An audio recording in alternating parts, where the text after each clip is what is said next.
Son histoire remonte à la nuit des temps et il est d'une grande importance dans la musique aussi bien traditionnelle que moderne. Il s'agit du tam-tam, cet instrument fabriqué à base de peau et de bois et de peau d'animaux. Comment se fait la fabrication? Emma Kolonou et André Ayon se sont rendus à Diara, au lieu de fabrication des tam-tams au Bénin. Jour après jour, cet homme, comme beaucoup d'autres, répète le même geste. Il évite les troncs d'arbres déjà sectionnés, la finalité étant de fabriquer des tam-tams. Nous sommes ici à Diara, une localité du sud du Bénin où la spécialité est la fabrication des instruments de percussion. Tambour, grand tambour de cérémonie, tambour d'aisselle, djembé.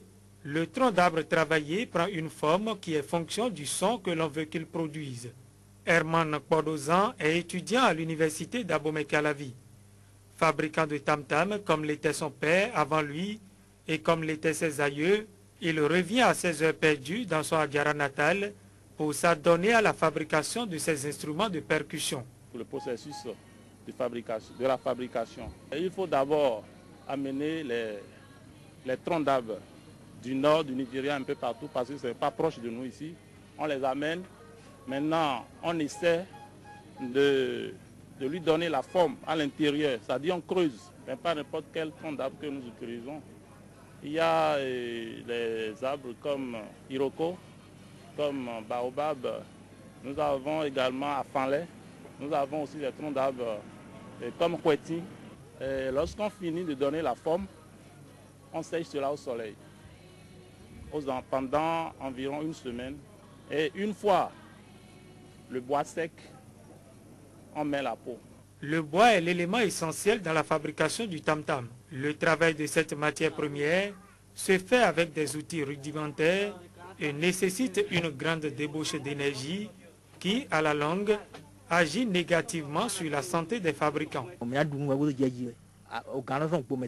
Avant de démarrer ce travail, qui ne nous met pas à l'abri des blessures, nous mangeons suffisamment.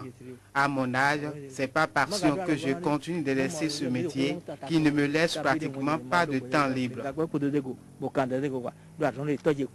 Fabriquer un tam-tam est un art et n'importe qui n'est pas habilité à le faire s'il n'est descendant d'une lignée de fabricants.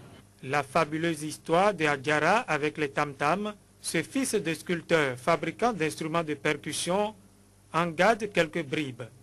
Nous avons Hunkwe. C'est Hunkwe qui est l'initiateur de ces produits, de ces tam-tams-là. Nous avons pas mal de personnes à qui il a essayé d'apprendre un peu comment la chose se passe. Et nous a appris que lors de l'ancien temps, nos grands-parents, ils prenaient beaucoup de temps pour fabriquer un tam-tam. Ils prenaient environ 3 mois avant de fabriquer un seul tam-tam parce qu'en ce temps, il n'y a pas trop des outils performants qui permettent d'accéder vite à la fabrication d'un tam-tam. Et il fallait 3 mois pour un tam-tam. Aujourd'hui, dans une semaine, nous fabriquons pas mal de tam-tams. La notoriété de ces artisans de la commune d'Adiara a dépassé aujourd'hui les frontières béninoises. La clientèle a le choix dans une multitude de créations qui sont le fruit de l'ingéniosité et de l'inspiration des spécialistes du tam-tam. Nous avons pas mal de clients, et surtout lors des vacances, lors des congés, nous avons pas mal de touristes français, américains, sinon des occidentaux. Nous avons aussi les Africains comme nous, les Béninois, les Togolais, voilà. Ils viennent ici également pour acheter nos produits, pour en faire du moins usage. Ceci maintenant par exemple c'est un djembé. Et ça coûte cher, vous voyez là, ça coûte cher que ce tam-tam là par exemple, parce que ça dépend du bois qu'on a utilisé, de la peau, et surtout du modèle. C'est ça. Ça c'est la peau d'antilope, et c'est l'iroko. Si vous voyez la corde, c'est la corde originale du Sénégal.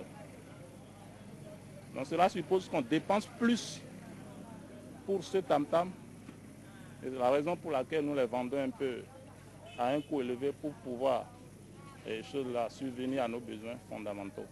Moulés dans la tradition, ces artisans, malgré toutes les difficultés rencontrées, travaillent quotidiennement à pérenniser l'héritage reçu de leurs ascendants. Un héritage qui aujourd'hui encore fait danser les peuples.